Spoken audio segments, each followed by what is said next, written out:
Assalamu alaikum. I begin by acknowledging the traditional custodians, and I pay my respects to elders past and present and any First Nations people that are with us today.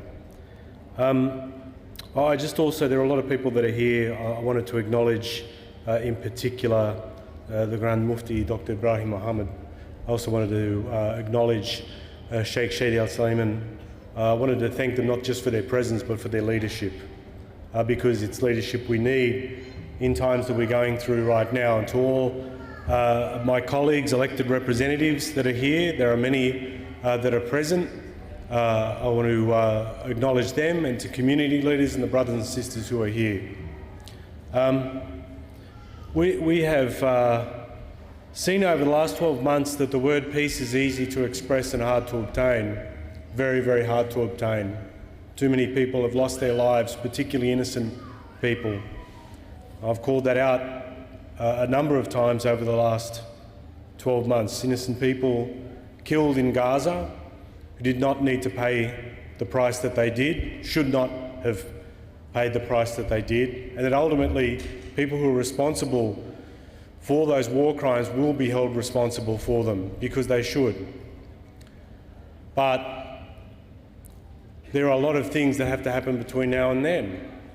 As someone acknowledged, and if I can thank all the international representatives that have come along today, I in particular remember at various points, and it was pointed out by the international representatives here, how often brothers and sisters in different parts of the world have borne the heaviest price for the violence that's been extended to them.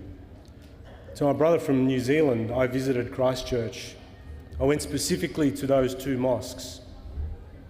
Those people had no chance when the terrible things that fell onto them did.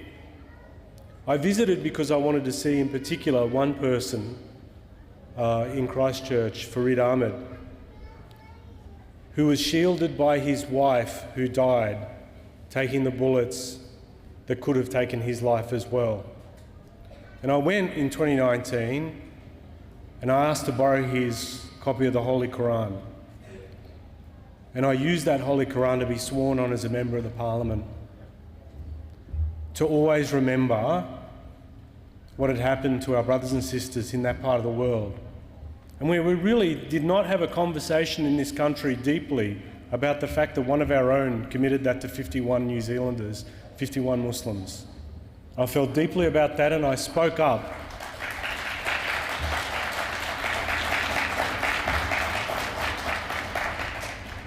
And I spoke up at that time about Islamophobia and anti-Semitism, because the extreme right target both. I've been speaking about that for a long time. A lot of us have felt this. There's an Islamophobia envoy, but a lot of people have felt Islamophobia for 20 years since September 11. We felt it really hard.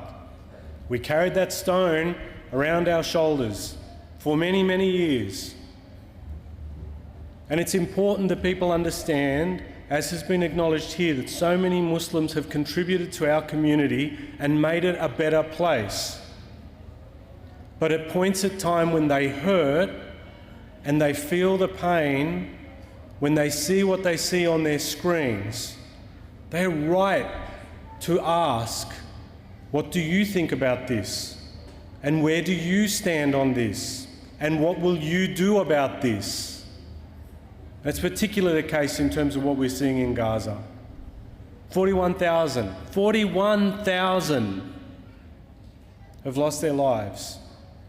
Schools, hospitals, roads, homes, everything that made up community life has been wiped out. I want every single stone to be, every single brick to be rebuilt in Gaza. I want that part of the world to be rebuilt. And not just 41,000. Can I just say the highest number of humanitarian workers have been killed in a conflict in 12 months in Gaza.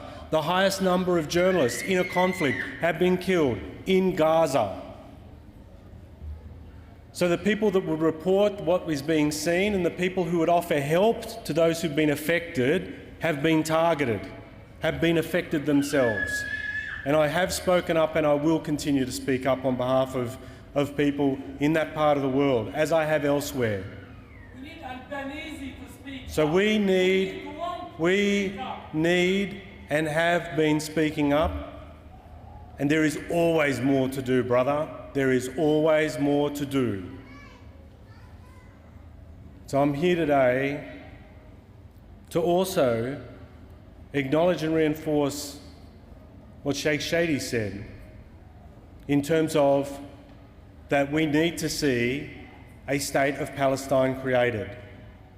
And I say that as someone from a Bosnian Muslim background who saw how hard it was to get a state created and the price that was paid to have that done. But there will not be peace until the state of Palestine is created. There cannot be an enduring peace without it. It needs to happen. Will that happen easily? Is like what I said at the start. Peace is easy to say. It's hard to work for, but it must be worked for. And I certainly will commit to that. And you can hold my actions, not my words, to see whether or not what I'm saying is truthful and real. To IFAM, I just want to thank you for bringing us together, because it is important at this time we be brought together as a community. And I end on this point. One of the things I draw strength from our faith is the fact that it always asks us to see beyond ourselves. It asks for us to be better as individuals, but to recognise beyond ourselves, the Ummah. We are often reminded of that through the holy month of Ramadan, when we undertake sacrifice to remember what others are going through. It is both a source of strength, but it is also a weight, because we also as a community feel what others go through, particularly within the Ummah. And so for IFAM to bring us together in the way it has is very important. And we obviously will continue to keep speaking up and working towards and helping others, not just in Gaza, as important as this is, but for all other places where Muslims have been affected. Thank you for your time.